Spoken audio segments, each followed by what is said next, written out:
பிரைஸ்லான் நாள் 102 தியான பகுதி யோசுவா 17ஆம் அதிகாரம் மற்றும் 18ஆம் அதிகாரம். 17ஆம் அதிகாரத்தை வாசிப்போமானால், இவைகள் கடந்த அதிகாரத்தின் தொடர்ச்சியாகவே எழுதப்பட்டிருக்கிறது.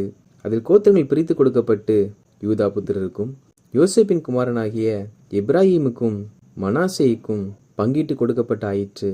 அவைகளைத் தொடர்ந்து மனாசேயின் பாதி கோத்திரத்திற்கு யோர்தானுக்கு அக்கறையிலே மோசேயினால் தேசம் சுதந்திரமாய் கொடுக்கப்பட்டது. மீதி இருக்கிற பாதி கோத்திரத்திற்கு இந்த அதிகாரத்தில் தேசத்தை பங்கிட்டு கொடுப்பதை குறித்து நம்மால் பார்க்க முடியும். மனாசேயின் கோத்திரத்திற்கும் பங்கு கிடைத்தது. அவன் யோசேப்பிற்கு முதற் பேரானவன்.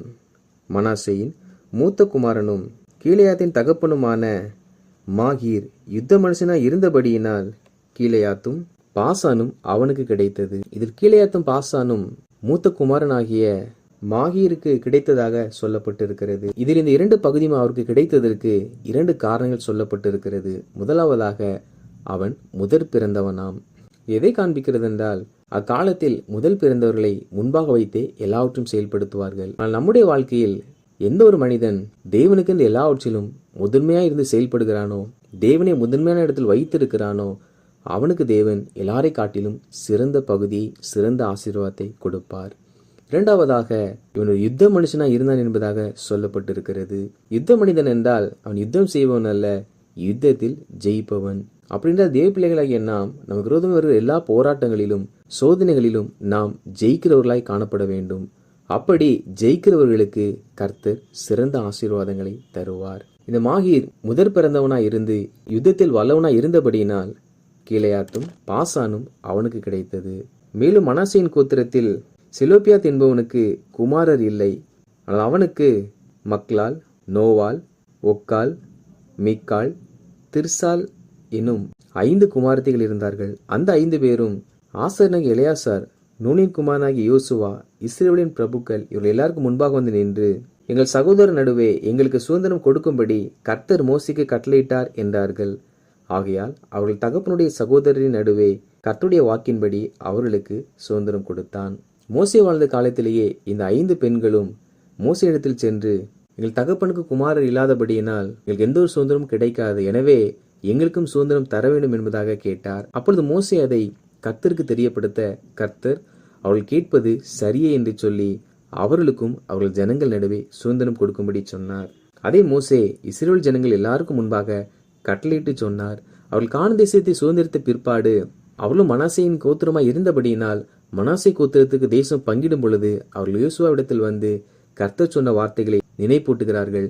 அப்படியே யோசுவா அவர்களுக்கும் சகோதர நடுவே சுதந்திரமான இடத்தை கொடுத்தான். எனவே தேவ பிள்ளைகளாகிய நாம் நம் தகப்பனுடைய சுதந்திரமான சொத்துக்கள், நிலங்கள் எவை பங்கிடப்பட்டாலும் அது ஆண்களுக்கு மாத்திரம் என்று சொல்லி நாம் சொல்லாமல், நம் தகப்பனால் பெற்ற ஒவ்வொருவருக்கும் அதில் பங்கு இருக்கிறது என்பதை நாம் மறந்துவிடக்கூடாது. அது நாம் எந்த அளவு எடுக்கிறோமோ அதை யாவருக்கும் சரிபாதியை பங்கிட்டு இந்த நிலங்கள் எல்லாருக்கும் கொடுக்கப்பட வேண்டும்.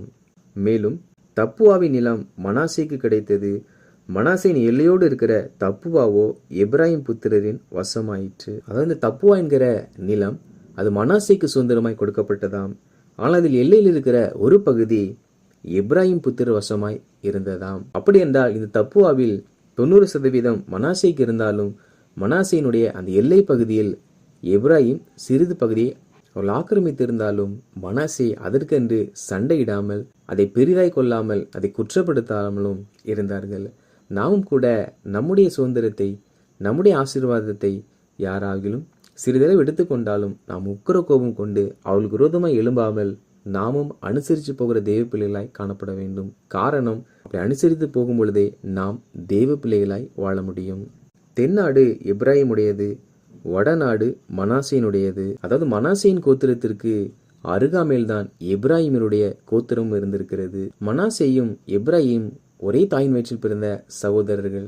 அவருடைய இல்லம், அவருடைய நிலங்கள் அருகாமையில் இருந்ததாம். இந்த நாட்களில் உடன் பிறந்த சகோதரர்கள் ஒரே இல்லத்திலும் வாழ்வதில்லை, இல்லத்திற்கு அருகாமையிலும் வாழ்வதில்லை. அவர்கள் ஒருவரொரு பிரிந்து வெகு தூரத்திலே வாசம் பண்ணுகிறவர்களாய் இருக்கிறார்கள். ஆனால் எப்ராஹிம் மனாசேய்க்கும் கர்த்தர் ஒரே இடத்தில் அருகாமையில் சுதந்திரத்தை கொடுத்தார். அப்படின்றால் தேவன் குடும்பம் ஒன்றாய் இணைவும் ஒருங்கிணைந்து வாழவுமே அவர் பிரியமுள்ள தேவனாய் இருக்கிறார். எனவே தேவ பிள்ளைகளாகிய நாம் நம்மோடு உடன் பிறந்தவர்களை பகைக்காமலும் அவர்களை விட்டு விலக வேண்டும் என்று நினைக்காமலும் கூடுமான மட்டும் கூட்டு குடும்பமாய் வாழ முயற்சிப்போம்.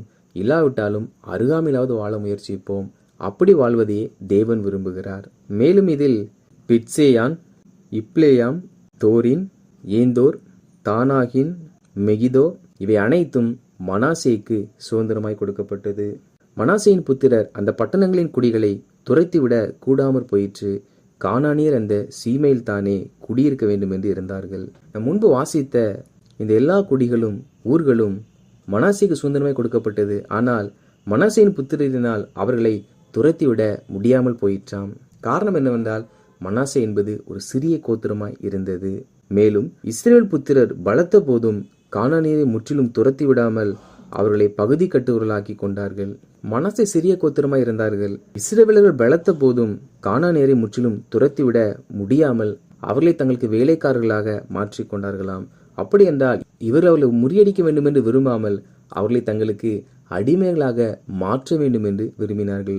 முதலாவது சிறிய தொகையாக இருந்ததினால் அவர்களால் முடியவில்லை. ஆனால் சமஸ்த இஸ்ரவேலும் பலப்பட்ட பொழுதும் இவர்களால் கூடாமல் போயிற்று. காரணம், இவர்கள் அவர்களை துரத்திவிட மனமில்லாமல் அவர்களை தங்களுக்கு அடிமைகளாய் மாற்ற நினைத்தார்கள்.